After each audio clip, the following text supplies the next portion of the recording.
I've been really sort of pleased with the way that players have responded, this week in practice.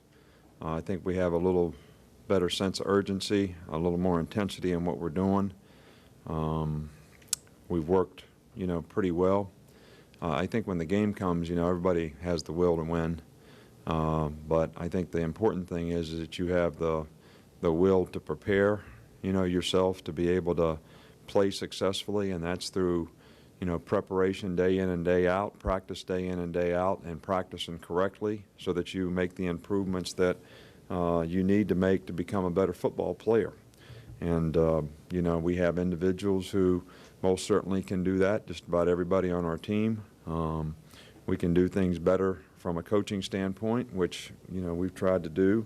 And, got to play for 60 minutes in the game and play winning football that way, which I don't personally feel like we've done all year. So, the desire that you have coupled with the commitment will certainly lead you in the right direction in terms of helping you be successful, and that's what our team needs to do.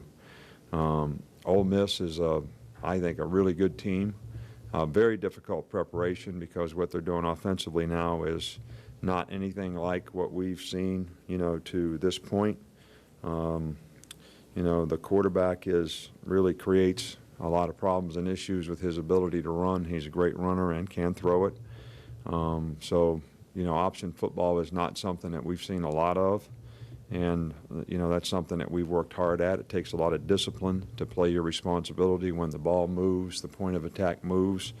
And, our players have to continue to work on that. We're just looking to try to get better as a team and have better team execution for 60 minutes in the game, and hope that we can do a good job. Homecoming is a traditional thing that, I know it's an opportunity for a lot of people to come back to something that's important to them, that they have a tradition of memories that go with their experience with the University of Alabama, and we'd certainly like to, we appreciate the great atmosphere that homecoming provides, but we'd also like to provide, the people a positive experience in terms of what happens in our part of it relative to homecoming. So the injuries, Julio practiced today. He didn't have any problems from what he did yesterday. And, we just evaluate these things day to day. If he doesn't have any problems with what he did today, but he was able to catch balls today, he did run routes, he did practice with everybody else, we'll just continue to evaluate, his progress. DJ is making progress, but he has not been able to practice, so, I'm quite certain that he will not play this week, and we'll just have to continue to evaluate him.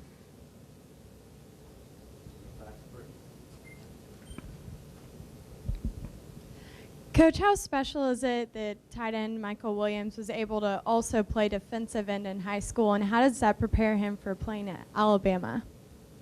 Well, I think that when guys play both ways in high school, I know that in this day and age, a lot of guys become specialty players. They see themselves only as one thing, only as a receiver, only as a linebacker, only as a corner, whatever it is.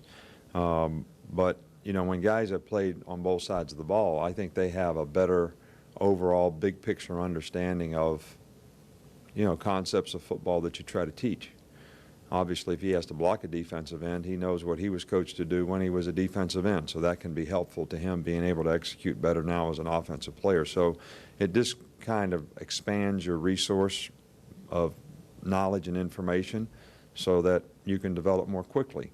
On the other hand, players that sometimes play different positions in college than they played in high school, takes them a little longer to develop because they don't have any of that knowledge and experience to sort of grow on and build with. Coach, obviously this is related to Julio in some ways, but just in general, how much does a receiver now in college have to use his hands just to get off the line to do things other than catch the football in your offense or just in college? Well, I think that you use your hands all the time.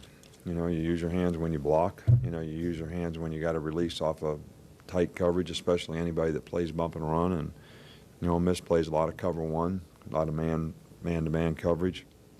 And, he needs to have use of his hand. And But, you know, catching the ball is something that you use your hands with as much as anything, and so far he's been able to do that. You know, we did have him use his hands on bags today. Maybe people tomorrow. You know, we just have to wait and see. How do you see the SEC West race at this point in the season? I mean, I don't know. You know, we're just focusing on, you know, our games, what we can control, you know, trying to win one game at a time, trying to prepare our team to play well one game at a time. There's a lot of good teams in the West. And, you know, if we can take care of our business, you know, things will work out well for us. If we can't, then they won't. But we control that by what we do. So that's what we focus on.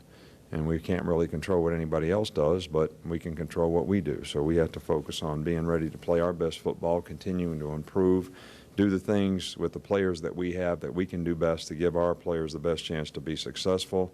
And that's what we can control. So I know there's a lot of good teams, you know, in the SEC, and most certainly in our division. And, you know, but great competition is what should make you better, and that should be the challenge to our players. Coach, if you could assess the play of Josh Chapman and the rest of the interior defensive linemen, how they've played inside this season so far. Well, I think that all the guys have, you know, done a decent job in terms of, you know, playing blockers, and we haven't probably made as many big plays in terms of tackles for losses. We haven't finished on a quarterback a lot, which is something that we need to improve on. We probably don't have as many sacks, tackles for loss, things like that. Not that we haven't had the opportunities, we haven't finished. And, you know, we had an opportunity on 4th and 2 to get a tackle for a loss in the last game, which would have been a huge play in the game, and we didn't finish. And then the guy breaks out, and we lose contain, and he makes a first down. So I think that's the number one thing that I would like to see us do better up front is finish, you know, finish plays, finish on blocks, finish on the quarterback, and that's what we've been focusing on with those guys. We've been playing the blockers okay. We haven't been, you know, soft on the line of scrimmage, but we got to finish more things better.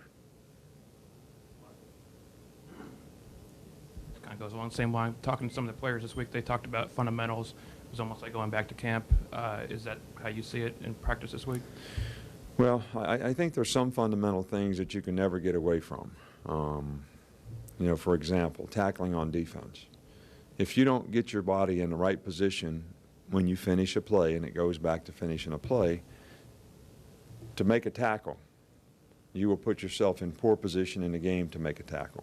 Even though we don't tackle everybody and take them to the ground, you have to get yourself in the correct position to be able to thud the guy, roll your hips, and do all those things. Well, we have harped and harped and harped and harped on our guys all year long to finish, you know, finish. Thud the runner, finish, do what you're supposed to do. Well, you know, we haven't done that great as a team, so what happens in the game? We start missing tackles.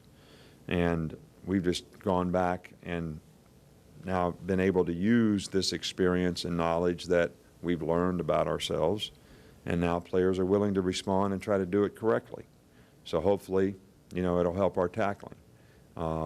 And we'll become a better tackling team. But that's just one example. You know, there's many areas that you could talk about that we can improve on, and that's what we're trying to focus on.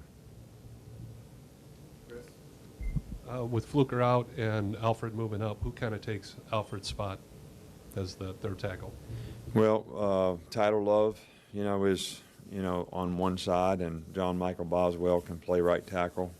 And, you know, we haven't played him yet, but R.E. has also worked at tackle most of the year. So if it was necessary to play him, we'd try to get him ready to play. Coach, just wondering how Courtney Upshaw's ankle's doing. His ankle's fine. I mean, he practiced today, and, you know, he should be okay for the game if he doesn't have any reoccurring problems.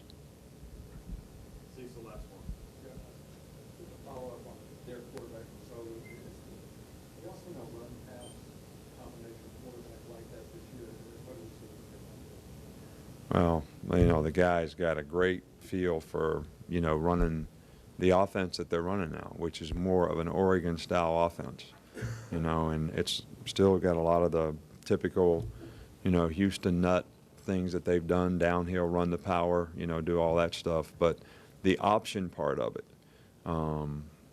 the guy is extremely quick. He's physical as a runner. He's a good thrower. He's a good scrambler. And he makes plays throwing it off of scrambling. So he is probably the best combination guy that, you know, we've seen for a while, you know, around here in terms of his ability to run the ball, make plays with his feet, and you have to have a tremendous amount of respect for him as a passer as well. Thanks, Coach. All right, thank you.